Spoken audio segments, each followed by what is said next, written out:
الانتخابات البرلمانية وتعيين عبد الإله بن كيران رئيسا جديدا للحكومة المغربية من طرف العاهل المغربي الملك محمد السادس، يتطلع الشعب المغربي الآن إلى بناء المستقبل المشرق للبلاد في ظل إصلاحات واعدة. نتمنوا إن شاء الله باش غادي يدير لنا المصلحة للبلاد، وباش ان شاء الله باش ان شاء الله تكون بلادنا مزدهره، ينقيها ويصاوبوها ويديروا لنا شي خدمه زينه حتى حنا لوليداتنا والمسلمين جميع. خصنا دابا هاد الناس دابا يخدموا بالمعقول وربي اللي يعلم عليهم.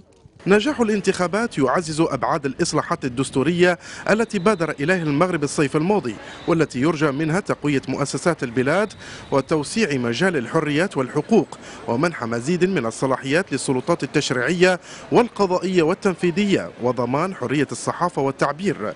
هذه الحكومة هذه المقبلة تكون يعني كتبشر بالخير وتلبي المطالب ديال هذا الشباب هذا اللي هو كينتظر تكون كينتظر واحد الايجابيات في المستقبل ان شاء الله. كنتمنوا المغرب يزيدوا قدام بعد الانتخابات ديال البرلمان، وكنتمنوا يكون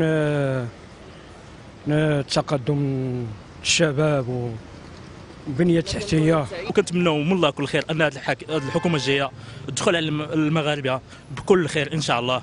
نطلبوا من الله تكون حكومه مزيانه اللي تخدم الشعب المغربي عامه وتشوف المصالح ديالو الشباب ديالو باش نمشيو من حسن الى احسن ان شاء الله. فوز حزب العدالة والتنمية بالمرتبة الأولى يعكس الأجواء الديمقراطية التي مرت بها الانتخابات في المغرب، وهو ما قد يفتح الباب للمضي قدما نحو تدبير الشأن العام ومباشرة الإصلاحات ذات البعد الاقتصادي والاجتماعي.